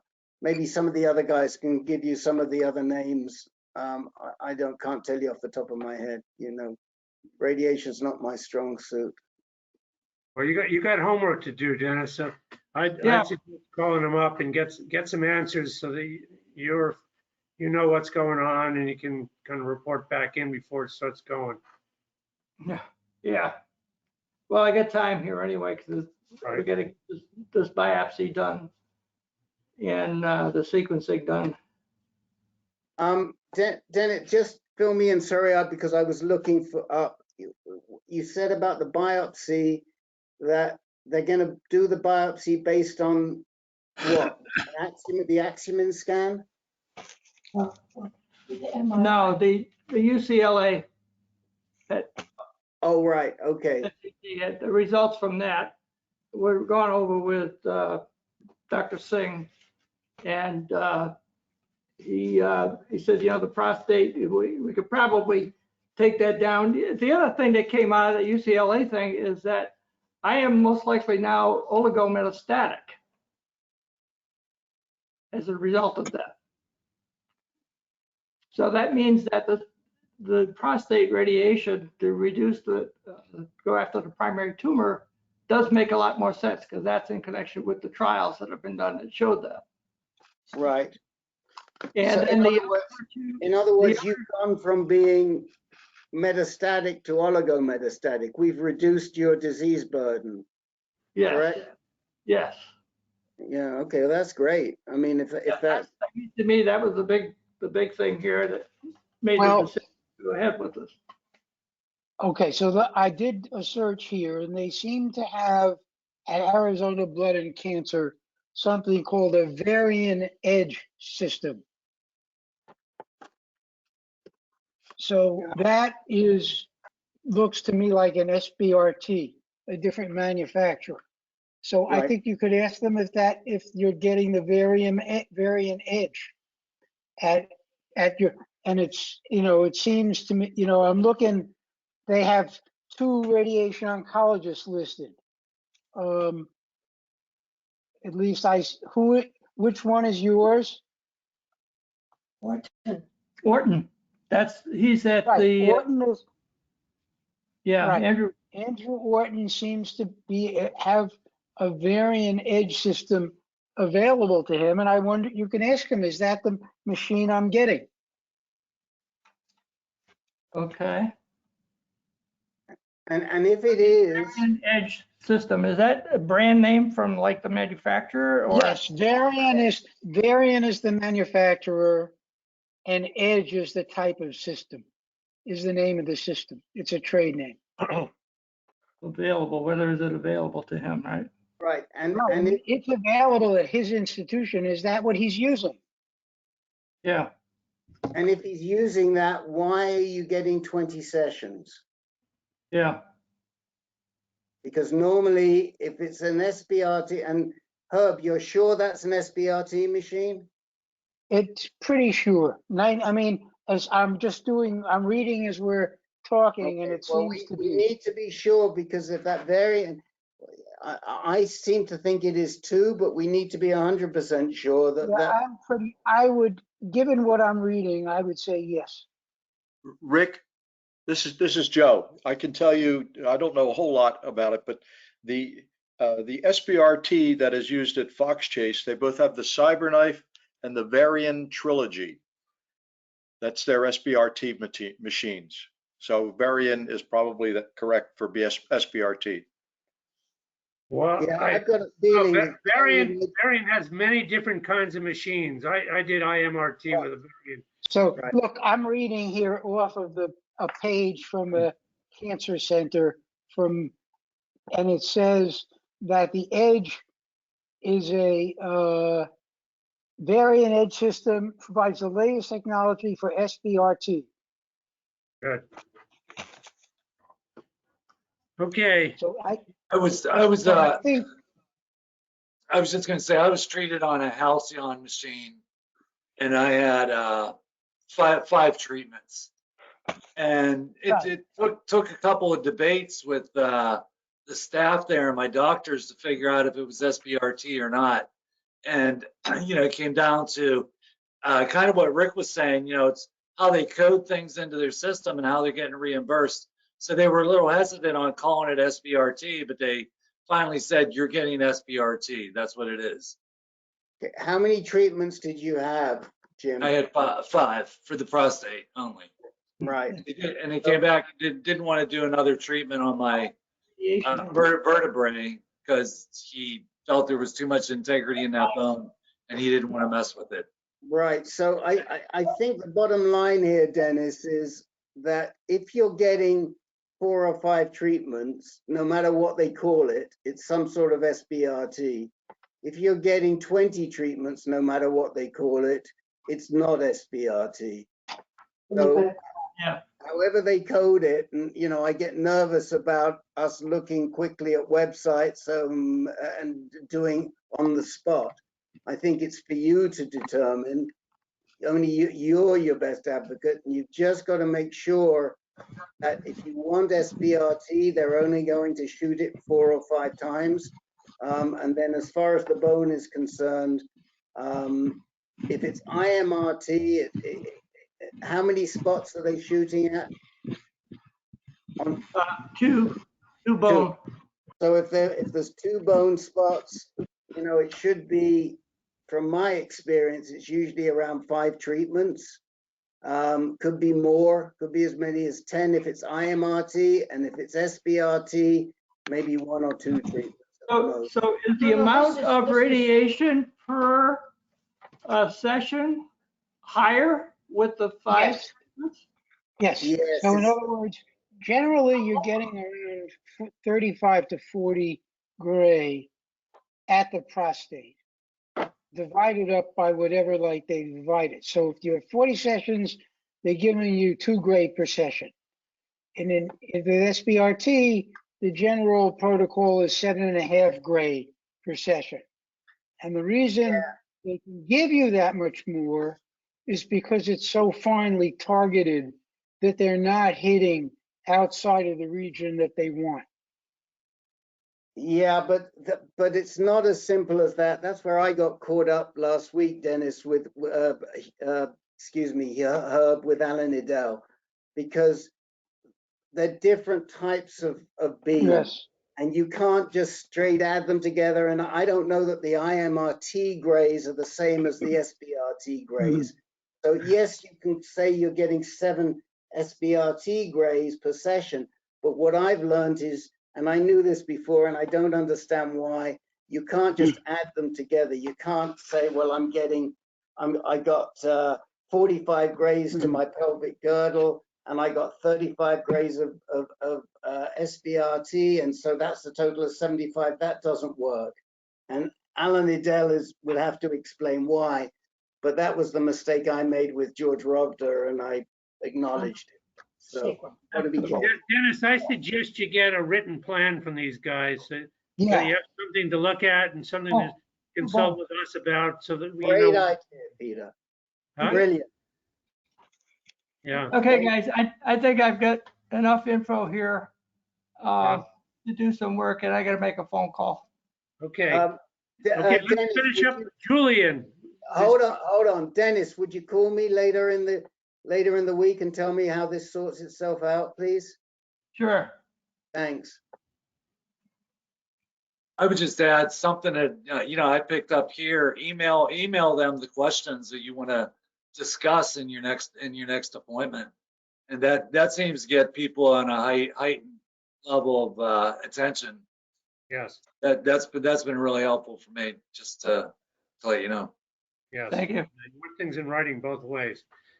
Julian, we're just about at the time here, but you're the last one I have on the list here. Okay, I'm finishing up my radiation therapy. This Thursday, I had 23 sessions using a Varian True Beam for the pelvic girdle. So the light at the end of the tunnel, a couple of days. Good, great. Literally the end of the tunnel. Yes. already bought muffins for the staff. Oh, okay. How are you feeling? Any side effects? What are you noticing? Well, the side effects just recently started. I guess it's an accumulation, a little bit of diarrhea, but I think that may be diet related. Yeah. Tomatoes gives that to me. So, I guess it's a combination of radiation, but, I haven't seen any blood anywhere. Great. I do have, the heat wave at night, but it goes away pretty quick. But I think that's from the Lupron. And I do feel some weakness in the legs, but I walk every morning for about 2-3 miles, so that kind of freshens me up. Good. That's all good. So Peter, you passed me up. I just want to give everyone a quick update if we can. I know it's 7 o'clock. Go for it. We got time. Okay, great. So just reporting in from the last time, I was reporting that I had tremendous fatigue and it was really taking me down. Went to see Hussein, told her I really wanted to take a holiday. She said, the data shows that it really is not worthwhile anymore. Why don't we just drop off the Abbey? And so I stopped the Abbey for 30 days and I got a 30-day Lupron shot. I'm going to go see her on Thursday. But I figured something out, which I got to come clean with everybody. When I was feeling all of this fatigue, I really got off of working out I stopped eating well. I was eating licorice. I was eating like shit. And that brought me down emotionally too. So in the past week, I really straightened my act out, got off the sugar, started working out every day again, and I really popped back up. I feel much better. I'm not having the major fatigue that I had. So I'm going to see Hussein on Thursday, and the question is, do I go back on the Abbey? And do I hang in there for a little while longer? I've been on Lupron for 18 months, and I've been on Abbey for, I think, about 8 or 9 months. So that's the question that I really pose to the group. What do I do next? Now that I'm feeling better and I'm not feeling the severe fatigue. Just remind people of your diagnosis, David. Right. So, I'm diagnosis is stage 4 metastatic cancer. I had 2 mets on my ribs that I had radiated by SBRT last summer, and my Gleason, my PSA is undetectable, and my testosterone is, my T level has been 0. You And I know, was diagnosed in 2017. David, for Hussein to finally get off her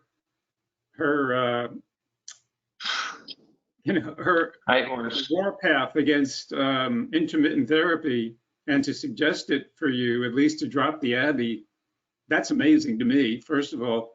And if she's willing to let you get off the Abbey, she'd probably be the last one to be recommending that. So I think it's good advice to stay off. If your PSA starts going up, you could always go back on the Abbey. Got it. So you're saying stay off the Abbey as long as she's okay with it. Let's see what happens with the PSA. Yeah, as long as your PSA is low, that's what I would recommend. Yeah. I'm curious, like Len said, I'm curious Hussein is saying that intermittent is no longer recommended. I wonder what studies she's been seeing to indicate that, because for the longest time she was a proponent of that. No, she even said that I was the queen of intermittent therapy, and she says, however, the data now shows that it's not, it's not as good as you think. But I have not seen any of her research or where she came up with that. Is it just me, or is that flipped? Because I always thought Hussein was the one who was saying, no, continuous is better than intermittent. Whereas a lot of other oncologists were saying, no, it's non-inferior. They're both kind of equivalent. And of course, if you're doing intermittent, you get the break from the ADT or the second androgen drug, and you can regain some muscle mass, bone strength, things like that. Okay, so I think the original, and you guys can correct me, but I think that Hussein's original paper was that continuous was what was best recommended for men like David, who were treated with hormone therapy follow up to their initial treatment.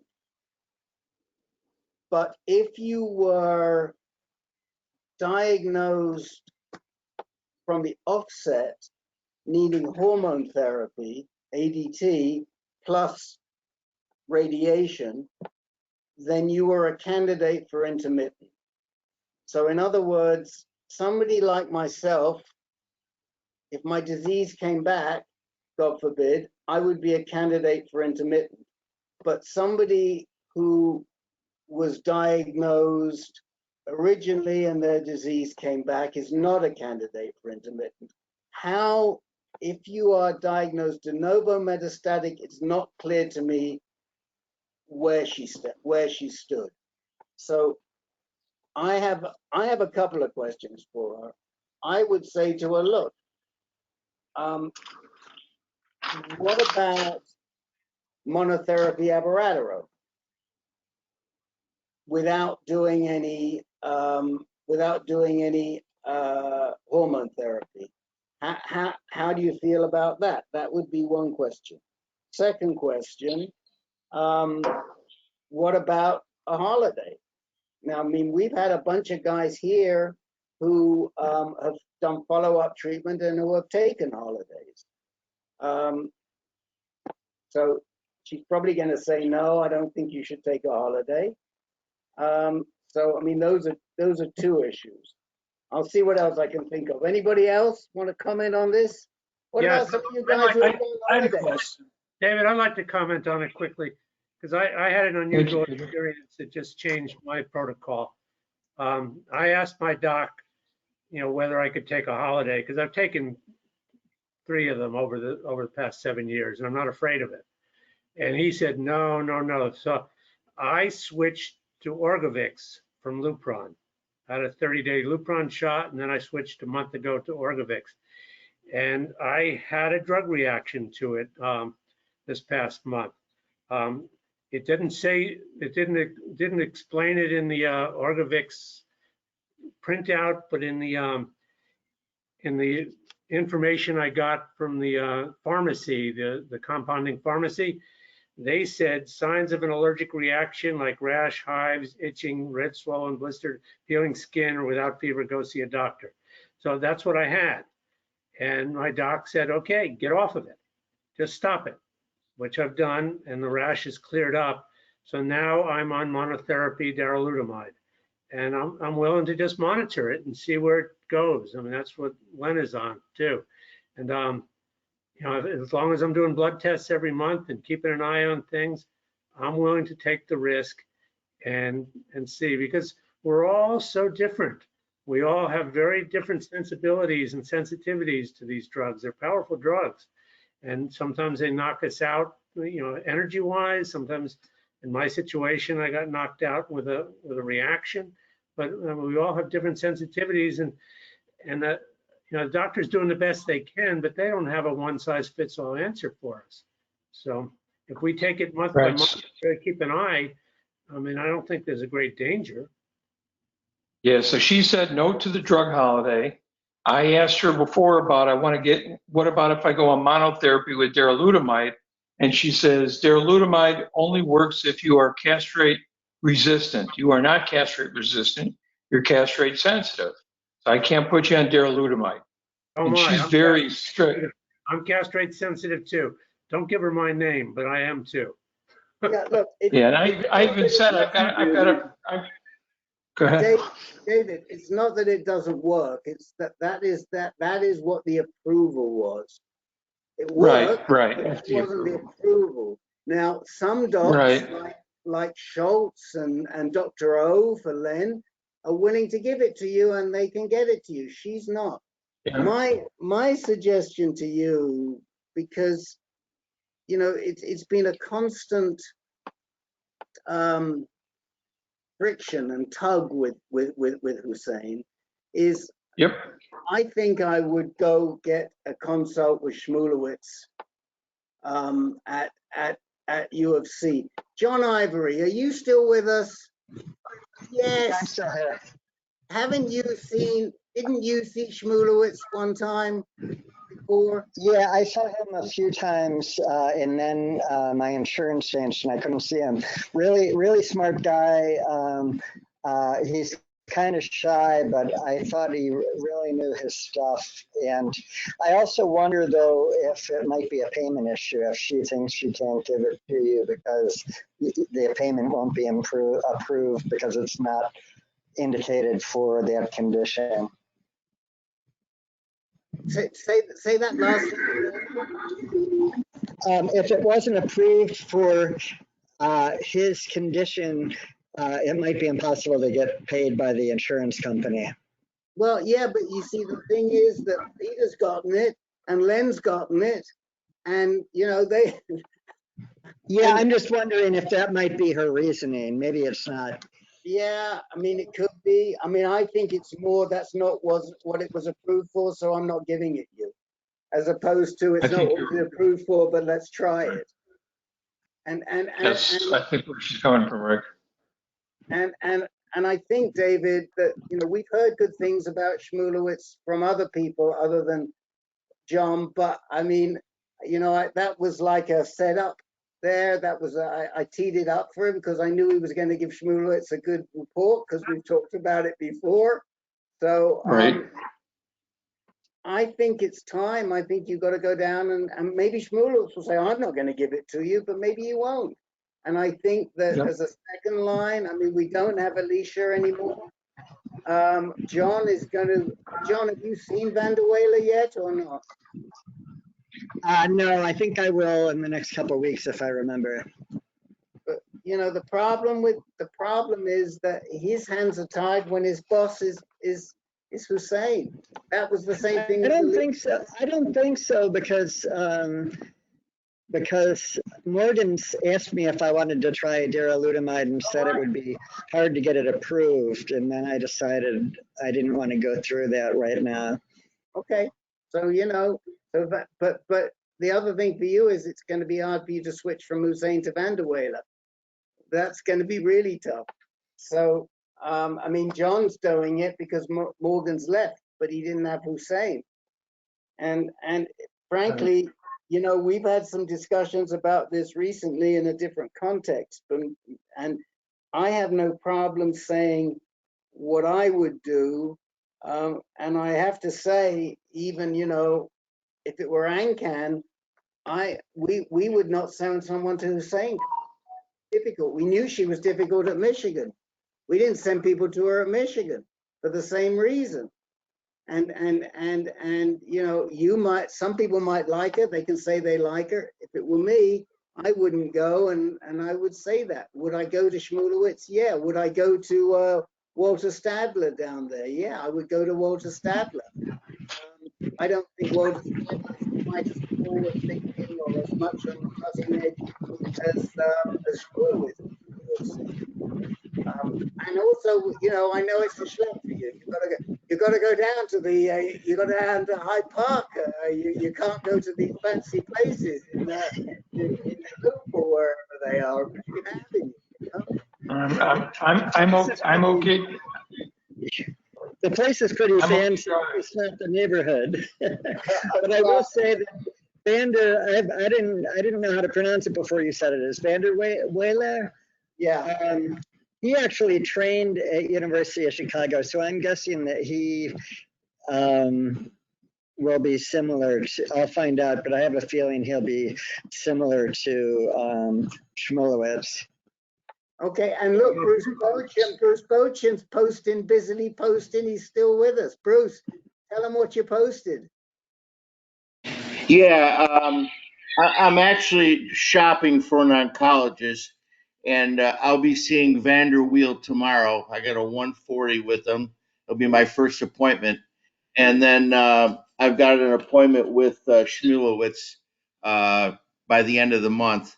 I have a neighbor close by who was diagnosed with stage 4 when he was 40 some years old, and he goes and sees Shmulewitz and just raves about him.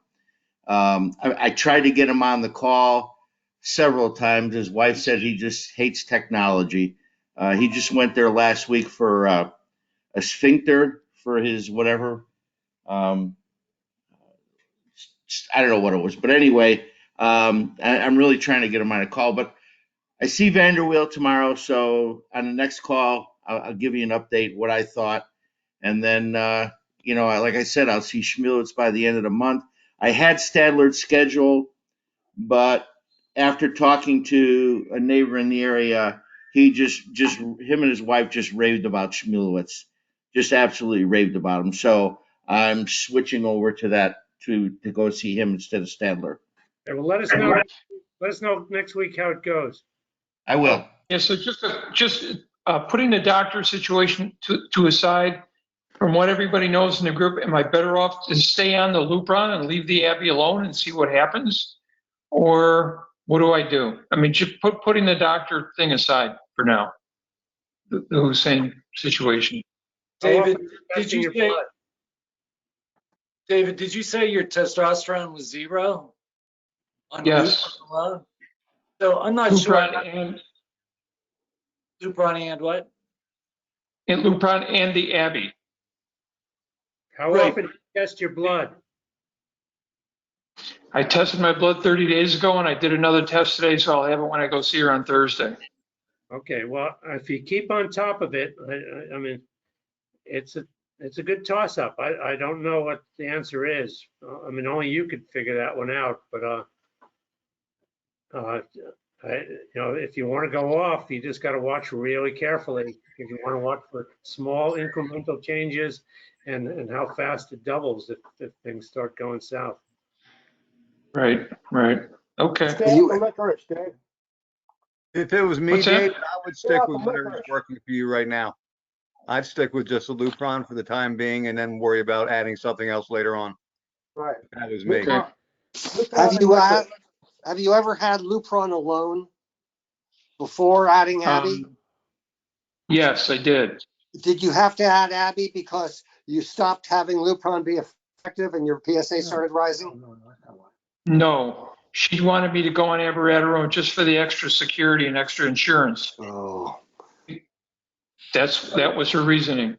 As long as you're getting PSA tests monthly, you should be able to just hold off till it starts rising. Yeah, that's not exactly the story. The story is that David had metastasis. The protocol suggests that for David's case, he should have been on Lupron and the second-line anti-androgen. That was the standard. It was not a standard of Lupron alone. He could have had Lupron. Right. He had mets, but it was oligometastatic, so that was the standard. Now, he went on enzalutamide. He probably is the worst person I've ever known in terms of side effects from enzalutamide. It was just horrendous. They took him off the enzalutamide and they put him onto abiraterone. So his condition calls for a second-line anti-androgen along with the Lupron. So I just want to clarify. Thank you, Rick. Where he's coming from. Now, to go on Lupron alone, yeah, it's a possibility. That's why, see how you do. But when's your Lupron shot due? Thursday, because I only took a 30-day shot the last time I saw her. Right. Well, I think if it were me, I'd take another 30-day shot and shop around during that period and decide where you want to go and try and find somebody who'll put you on Lupron and darolutamide. And how extensive are your scans? How extensive are your right now? Very extensive. I just did a load of scans a month ago, and everything came back clean. Okay, so if that's the case, that's perfect. So now all we've got to say is that you're castrate resistant, and maybe if you go off and you go off a little bit and come back on, and they can fool around with that, and now all of a sudden, boom, you're in there for darolutamide. Got it. Are they still using bone scanning only as the criteria for darolutamide? The criteria for darolutamide are non-metastatic castrate resistant. And, but I don't think Peter or Len would say they're castrate resistant at this point. No. But they were able to get it because they had a clean bone scan, isn't that correct? Well, they were able to get it because they Mickey Mouse their bones. And I don't know with Peter, but with Len, he was able to Mickey Mouse his bone scan by going to old technology. But bone scans doesn't matter for David because he is clean.